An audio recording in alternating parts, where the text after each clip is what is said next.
Assalamualaikum warahmatullahi wabarakatuh. Selamat pagi teman-teman semua. Sebelumnya perkenalkan di sini nama saya Siswanto. Di sini saya akan mempresentasikan hasil kerja saya yaitu tentang kebijakan nasional terhadap pembangunan berwawasan lingkungan. Baiklah, langsung saja kita masuk ke dalam materi, yaitu yang pertama, secara umum permasalahan lingkungan hidup di Indonesia terdapat 5 hal pokok, yaitu yang pertama pencemaran.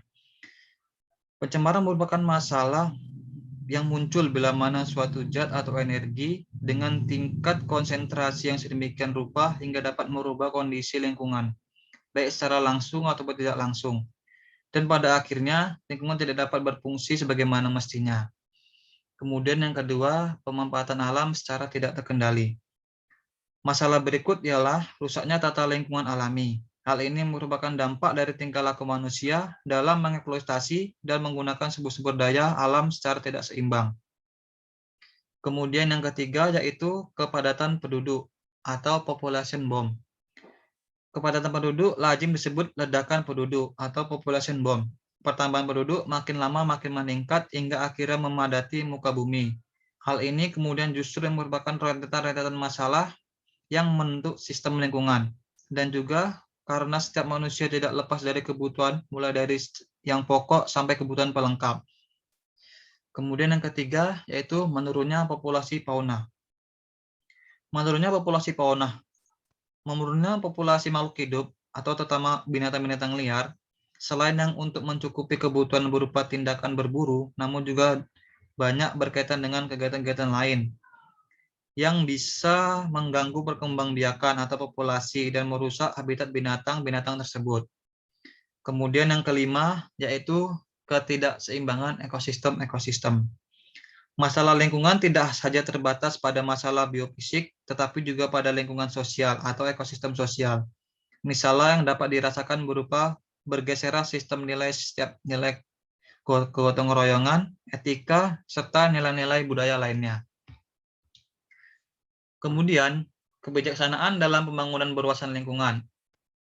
Ada beberapa indikator yang digunakan untuk mengukur tingkat kesejahteraan penduduk, yaitu yang pertama, pemenuhan kebutuhan pokok berupa sandang dan pangan. Kemudian yang kedua, pelayanan kesehatan. Yang ketiga, tersedianya lapangan pekerjaan dan perumahan yang layak. Kemudian yang keempat, kesempatan mengenyam pendidikan. Yang kelima, adanya jaminan sosial hingga pada kesempatan maju yang sama dalam lingkungan hidup. Dan yang keenam, hukum yang adil dan berkualitas. Pembangunan berwawasan lingkungan mengandung makna mengolah sumber daya untuk meningkatkan kesejahteraan masa kini, tanpa mengurangi kemampuan generasi masa depan, mengelola sumber daya untuk meningkatkan kesejahteraannya. Hal-hal yang perlu diperhatikan dalam pembangunan berwawasan lingkungan. Yang pertama, pendekatan dalam mengelola sumber daya. Yang A, sumber daya alam. Pengelolaan sumber daya alam yang dapat diperbarui. Dengan pendekatan mengelola sumber daya alam ini tanpa mengurangi kemampuan sumber daya untuk memperbarui diri supaya bisa dapat berfungsi. Kemudian yang kedua, pengelolaan sumber daya alam yang tidak dapat diperbarui. Sumber daya alam yang tidak dapat diperbarui dengan pendekatan teknologi yang digunakan agar bisa menghasilkan dan mengadakan daur ulang. Kemudian yang B, sumber daya manusia. Yang pertama, nilai kuantitatif dengan mempertimbangkan jumlah penduduk dan pola persebaran. Kemudian yang kedua, nilai kualitatif dengan melihat kemampuan kreatif yang dimiliki dan produktivitas yang dihasilkan. Kemudian yang kedua, makna kesejahteraan. Dalam mencapai kesejahteraan ini, berbagai dimensi tidak sepenuhnya dapat dipenuhi oleh mekanisme pasar yang mempengaruhi alokasi sumber daya seperti segi kualitas lingkungan alam, segi kualitas lingkungan buatan, dan segi kualitas sosial.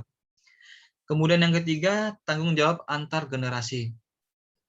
Dalam proses perubahan yang sedang berlangsung, diperlukan adanya pengelolaan sumber daya yang mengarah pada investasi, orientasi, pengembangan teknologi, dan perubahan kelembagaan yang berjalan seiring dengan keperluan untuk memenuhi kesejahteraan generasi masa kini dan generasi masa depan. Kemudian yang keempat, faktor-faktor kendala. terdapat berbagai faktor kendala yang membatasi usaha pembangunan berwawasan lingkungan, yaitu antara lain, yang pertama, perkembangan teknologi masa kini, kemudian yang kedua, kemampuan organisasi kemasyarakatan, dan kemudian yang ketiga, terbatasnya kemampuan lingkungan. Selanjutnya, dari materi di atas, di sini dapat saya ambil kesimpulan, yaitu kebijakan-kebijakan yang diambil pemerintah dalam perencanaan pembangunan yang berwawasan lingkungan.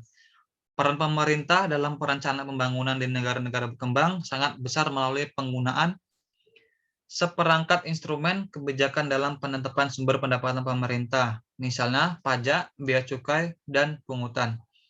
Kemudian, seperangkat instrumen kebijakan dalam penetapan sumber pengeluaran pemerintah seperti anggaran rutin dan pembangunan pemerintah pusat dan pemerintah daerah. Selanjutnya, kegiatan berproduksi langsung melalui badan usaha milik negara atau BUMN. Kemudian, hak dan kewajiban dalam menetapkan peraturan. Kemudian, kemampuan persuasi melalui penerangan dan pendidikan. Pelaksanaan pembangunan umumnya berada di tangan masyarakat yang terintegrasi dalam organisasi politik dengan motivasi politik, kemudian organisasi ekonomi dengan motivasi ekonomi, organisasi sosial dengan motivasi sosial, dan organisasi swadaya masyarakat dengan motivasi kemanusiaan. Maka faktor yang beraneka macam itu memerlukan sumber daya alam dan sumber daya manusia yang dikelola dalam pola pembangunan berwawasan lingkungan, agar cita-cita jangka panjang bisa tercapai untuk meningkatkan kesejahteraan rakyat tidak hanya untuk generasi masa kini, tetapi juga untuk generasi masa depan. Kesemuanya itu membutuhkan peran aktif dan perhatian dari pemerintah pusat maupun pemerintah daerah, swasta, LSM, dan masyarakat luas. Keberhasilan pembangunan secara keseluruhan tentu tidak harus diikuti oleh kerusakan alam yang kita lindungi. Baiklah, terima kasih teman-teman sekalian. Itulah tadi hasil presentasi saya. Apabila ada kekurangan ataupun kesilapan, saya mohon maaf yang sebesar-besarnya. Saya tutup dan saya akhiri. Assalamualaikum warahmatullahi wabarakatuh.